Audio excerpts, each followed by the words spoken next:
Bonjour à tous, mon nom est Nathalie, je suis la traductrice, l'animatrice et la créatrice d'Info Local au Japon. Et aujourd'hui, nous allons parler du prochain typhon qui risque de toucher le Japon à partir de demain, en fait. Pour l'instant, c'est encore une dépression, c'est-à-dire que le vent n'est pas assez fort pour l'appeler typhon, mais il va évoluer et il va prendre des forces. Et tant qu'on ne sait pas jusqu'où il va devenir fort, il va falloir commencer à s'inquiéter un petit peu.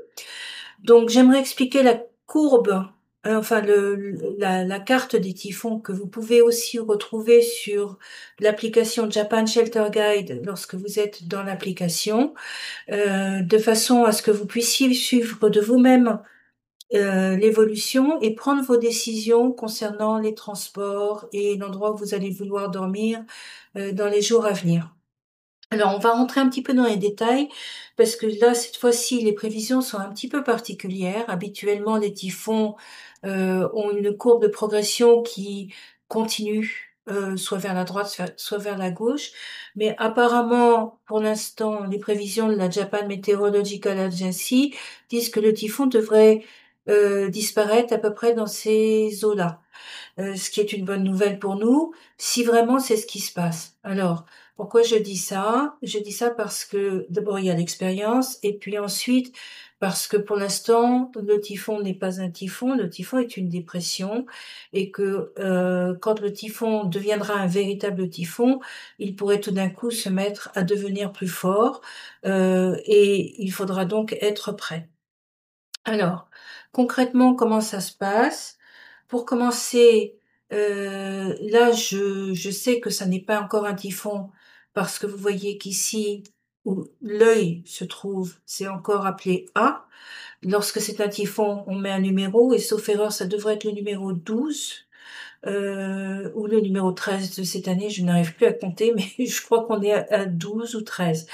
Donc, une fois que le typhon sera là, une fois que donc ce typhon déjà va se développer en typhon entre aujourd'hui donc 15 heures et dans la nuit demain matin probablement entre aujourd'hui et demain matin, selon les prévisions, ça deviendra un typhon.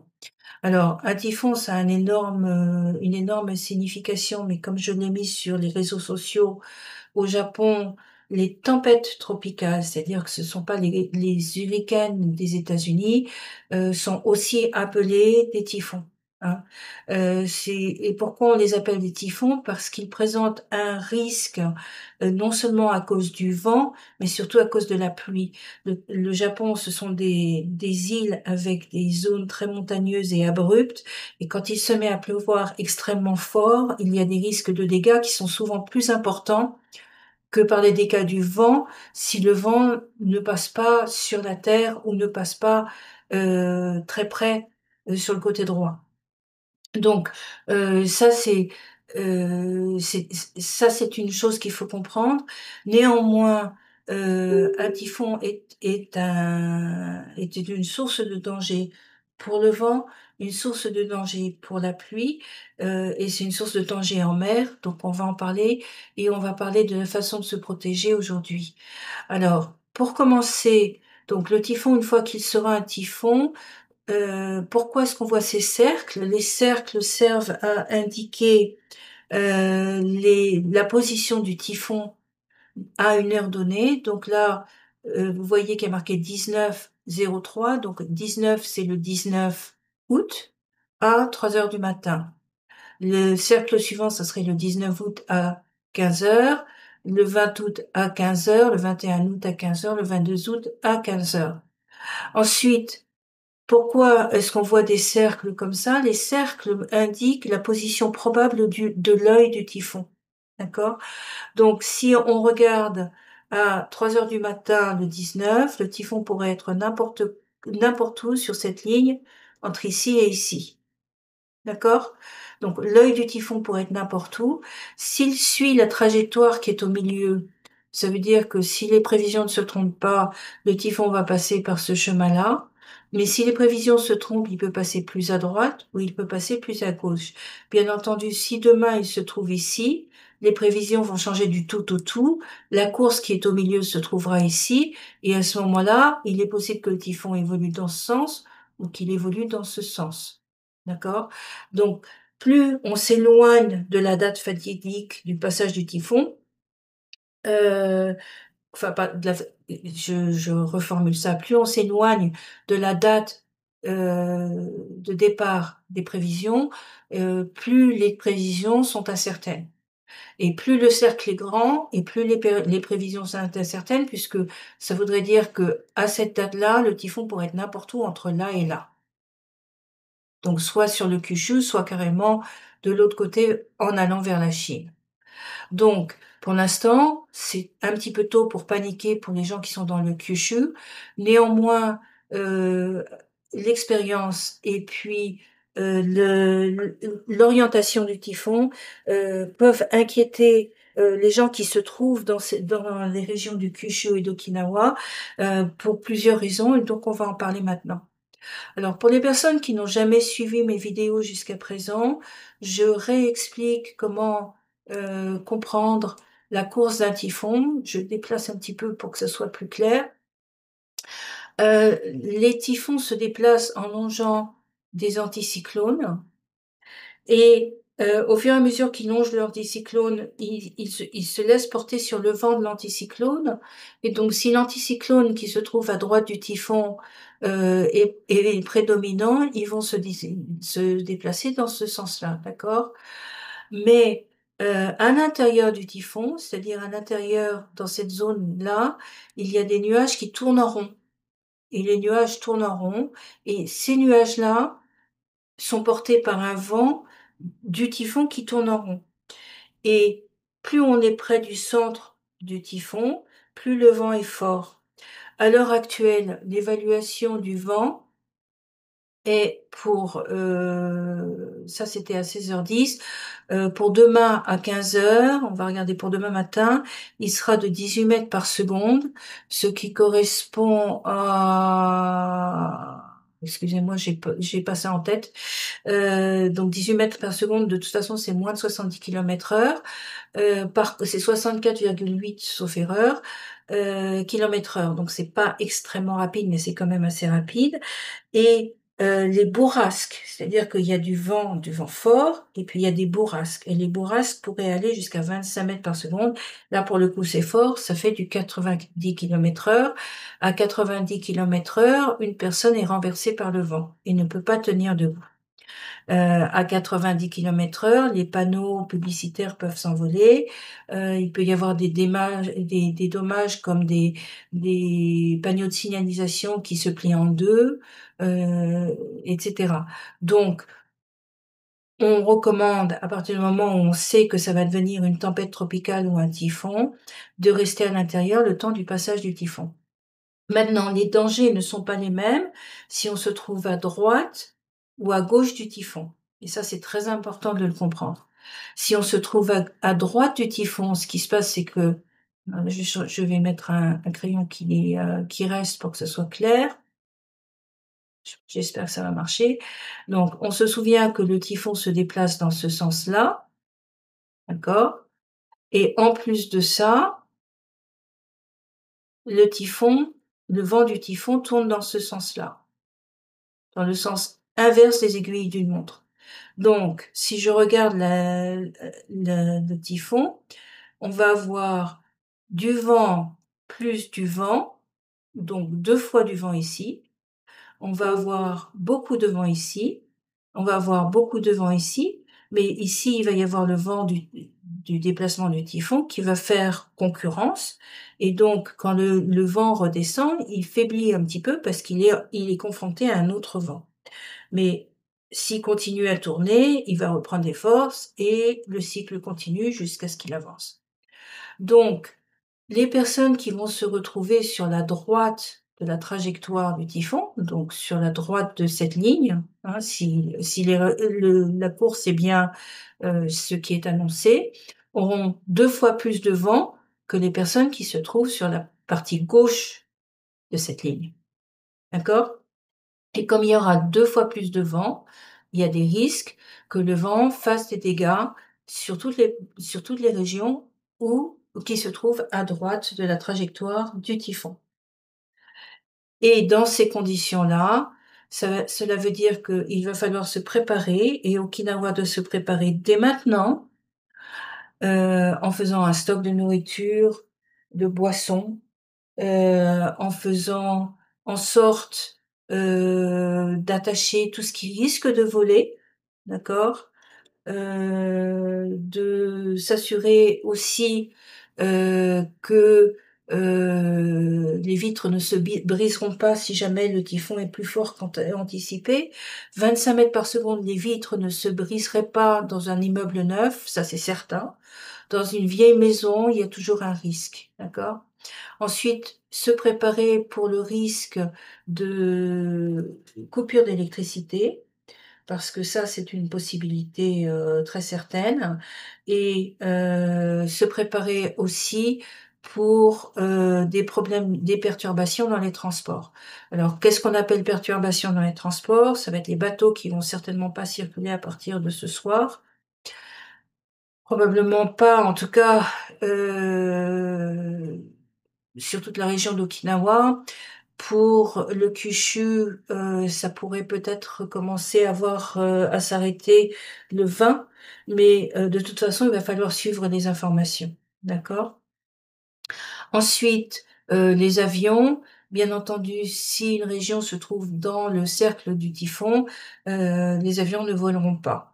Si le vent n'est pas très fort, il se peut qu'ils volent, mais de manière générale, il faut anticiper que les avions pourraient ne pas voler. Donc je mettrai ces informations-là dès qu'elles seront disponibles, mais pour l'instant, je ne les ai pas et dès que je les aurai, je les mettrai pour tout le monde. Alors ensuite, ce qu'il faut savoir, c'est que pour l'instant, les prévisions de vent, si vous regardez, le 18, le 19, le 20, le 21 et le 22, enfin le 22 on le voit pas, mais le 21, on voit que pour l'instant les prévisions de vent sont hyper optimistes, à savoir que ça devrait pas dépasser 25 mètres par seconde. Ne vous y fiez pas, parce qu'en fait pour que le typhon prenne des forces, il y a plusieurs facteurs qui rentrent en ligne de compte. Il y a la température de l'eau dans la mer, d'accord?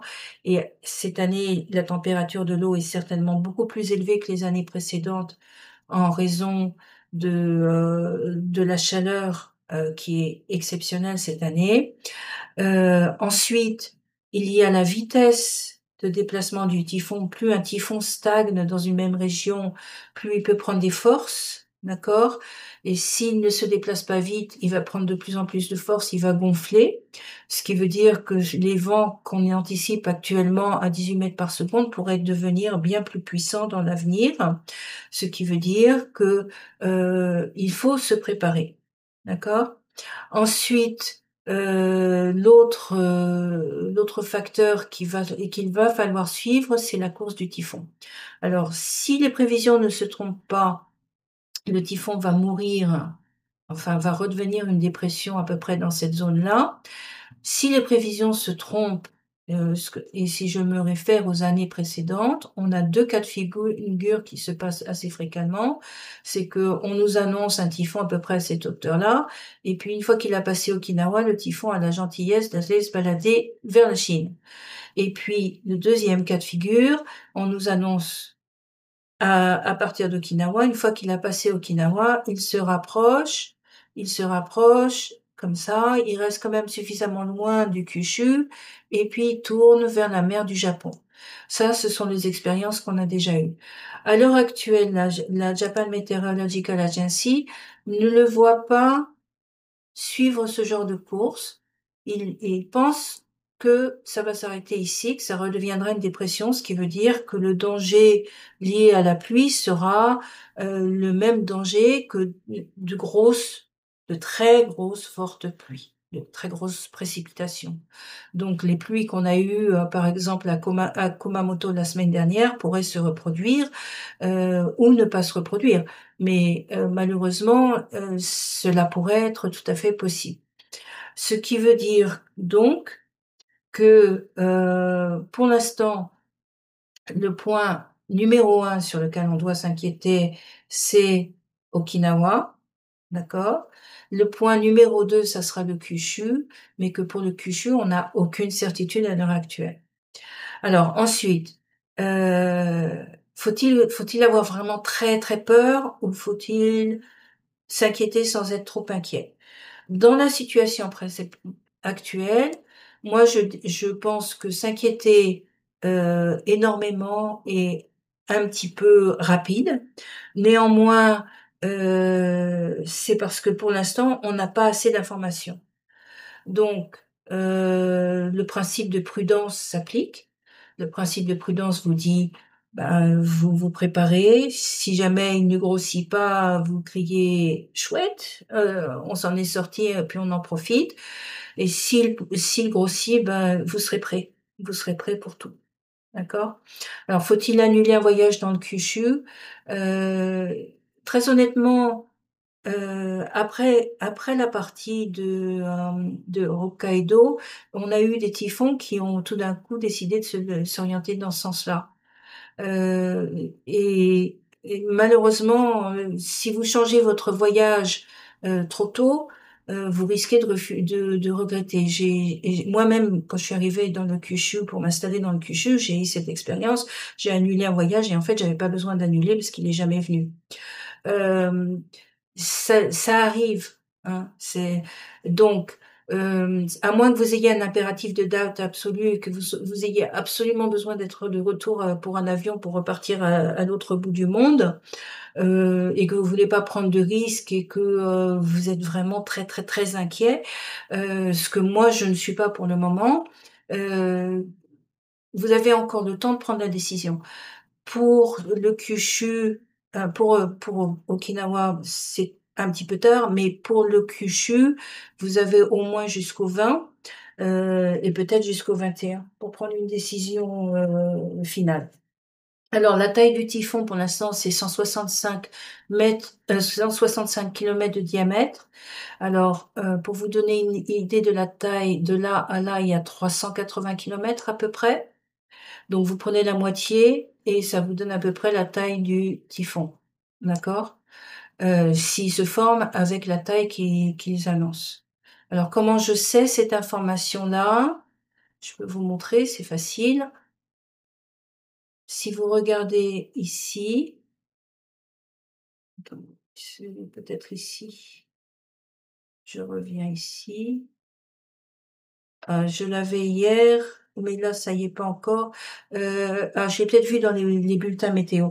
Dans les bulletins météo, ça disait à peu près 165 kilomètres.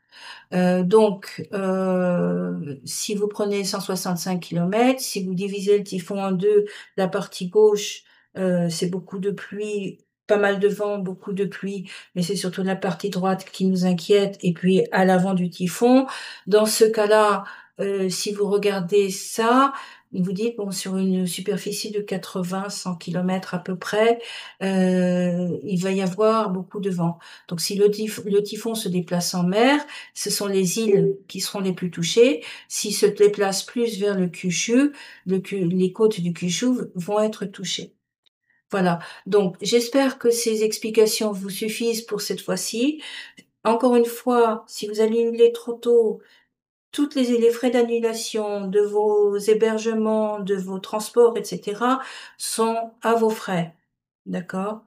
Par contre, si vous attendez la dernière minute et que, les compagnies d'aviation sont certaines que, le typhon passera par une région, les compagnies d'aviation remboursent partiellement les frais ou remboursent ou autorisent un changement gratuit des du voyage. D'accord? Vous avez le droit à un changement, donc il faut bien décider. Donc si vous le faites trop tôt, vous allez devoir tout payer. D'accord? Ensuite, ah oui, j'ai oublié de préciser pour le vent, bon 25 m, c'est vraiment 25 m, c'est à la maison, vous l'entendrez passer, mais ça sera pas dramatique. Par contre, si ça passe à 30, là, ça commence à faire peur, hein. Donc, surveillez ces informations-là, mais pour l'instant, on n'y est pas. Donc c'est une dépression. On On espère que ça va se passer bien pour tout le monde. Je vous retrouverai à un autre moment, demain avec des explications plus complètes dès que le typhon sera un typhon. Voilà, bonne soirée à tous.